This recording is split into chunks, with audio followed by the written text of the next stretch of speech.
Evening, evening. Hi there. Well, it's that time of year, isn't it? So I thought I would come on and kind of let's go with a 2025 review.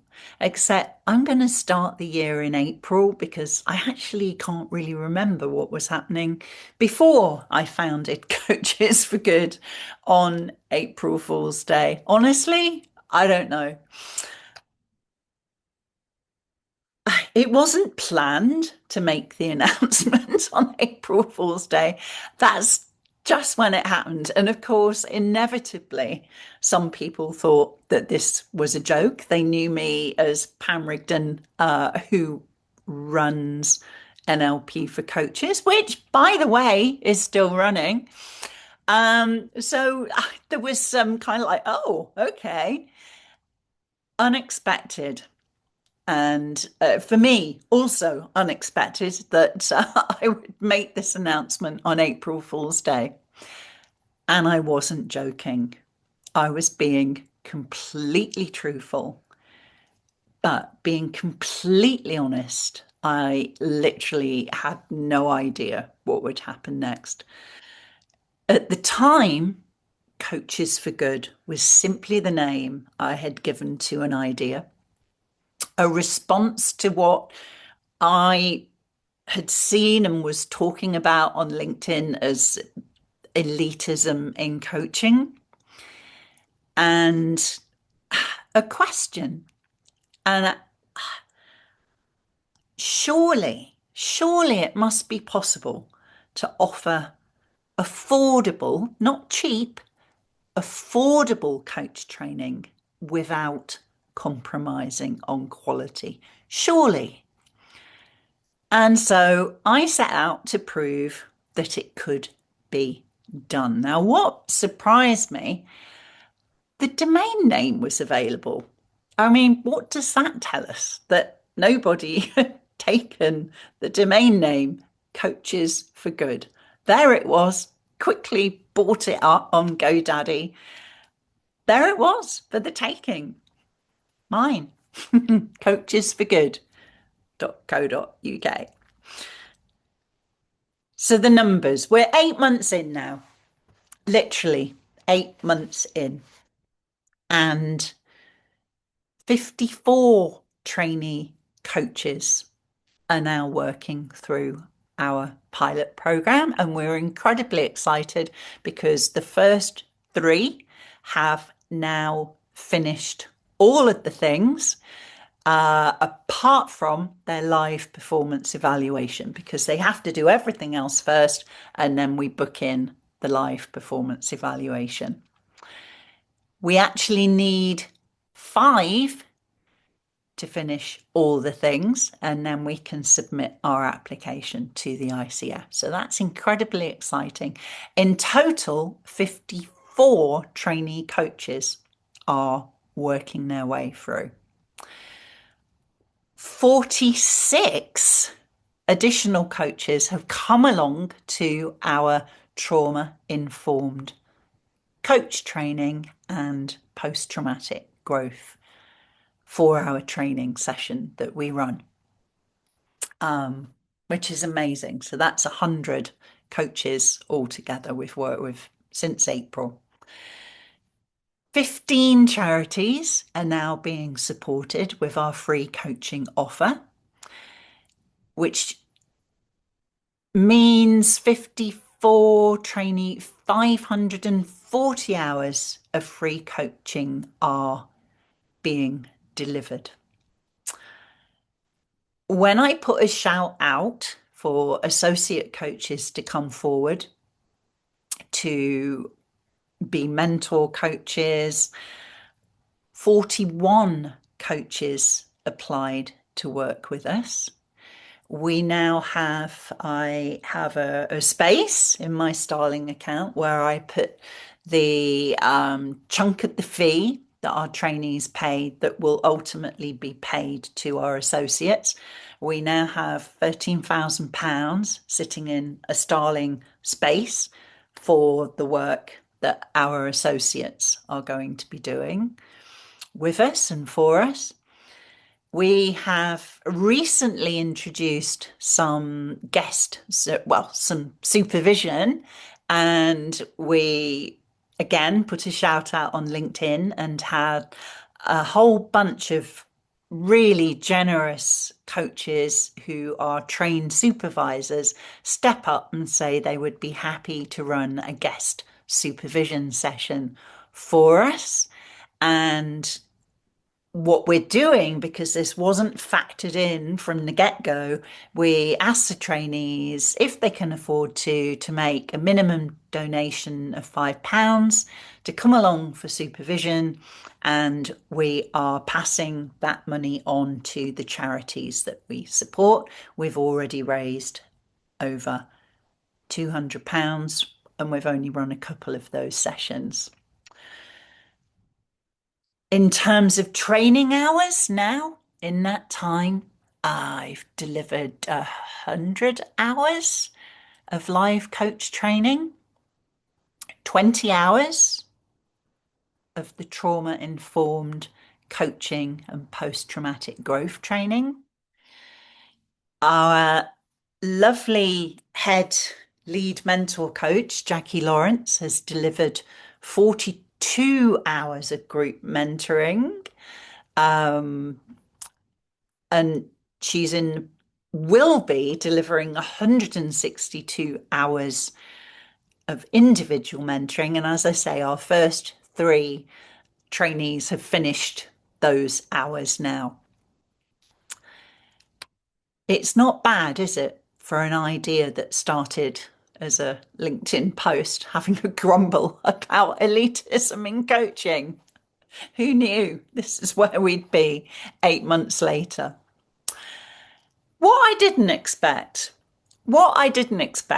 was to be blocked by numerous coach training providers who now see me as competition. Are we really? I don't know, probably. Although most of the trainees going through our training were never going to be signing up with some of those organizations because they couldn't and can't afford to. That's the whole point. This is a huge gap in the market. So I'm not sure that competition is really even the right term. What I didn't expect was an really angry DM from an ICF accredited coach calling my work an assault on the coaching industry. Actually, she concluded that I must have deep-seated money mindset issues. Otherwise, why would I be doing this? Why would I be opening the floodgates, as she put it, to people who previously wouldn't have had the opportunity to train as coaches, as if that were a bad thing? Anyway, as I've mentioned before, the more people who get upset about it, frankly, the louder I will get. And I am still waiting for someone to call me Robin Hood. What did I expect? Well, that there was a need for this, that people earning 25, 35, 45, maybe even 60K a year, more people who work so hard for what they have, would finally have a route to becoming qualified coaches. That charities and community organisations would welcome with open arms free coaching support. That our trainee coaches would thrive because they are doing, and they're thriving when they're working with real people facing real challenges rather than just practicing with each other, which is how coach training normally works. I knew in my bones that this would work, and it has. On a personal note, this year, oh my goodness, well, quite a few things to add. My PCC, my own PCC application, has reached the final stage. I'm delighted to report. Only the exam now left to complete. I had been putting this off for over 20 years. So this is quite an achievement. Only the exam left to complete. That's happening on the 7th of January at 11 a.m. in Edinburgh. Wish me luck. I'm probably going to treat myself to a night in a hotel the night before, and I'm going to be spending Christmas revising. Oh, yeah. Um, what else happened this year that I didn't expect? I have a new boxer puppy called Hope, who is adorable. She's asleep right now. I'm not going to disturb her. Um, she looks like the emoji, the little doggy emoji with the black patch on her eye. That's Hope. And what else happened? Well, I've moved. I moved house from the south coast of England to Scotland to the Fife coast. I'm still by the sea. I'm literally by the sea here. In fact, I moved twice in not many more weeks, in about 6 weeks. I drove up first of all in the car, with kind of the amount of stuff you'd take on holiday and the dogs.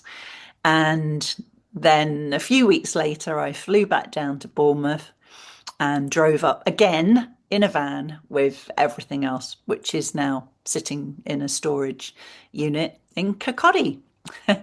So definitely ending the year on a high note. Really looking forwards to our event coming up in January. Well, looking forward to January. We have new cohorts starting in January and February. Um, the cost of the training will go up once we are accredited, and I have made a commitment that it will never cost more than £2,000.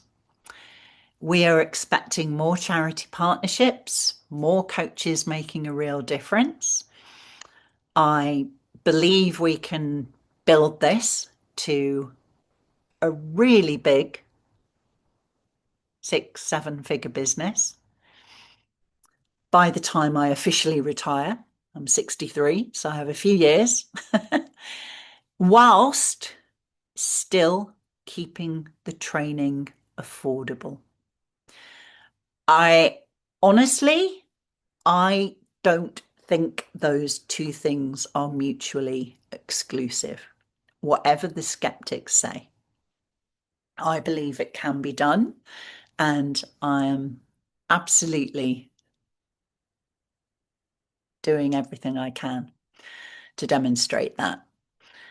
So, closing, if you would like to be part of what we're building, if you would like to come and experience actually what being part of our program is really like, I am running a workshop, a free workshop, an essential coaching skills workshop in January on Monday, the 12th of January. Wherever you're seeing this video, the link will be in the comments or the description, wherever. Places are limited for this. I would love to see you there. And let me know. Let me know how your year has been. Let me know what your plans are for 2026.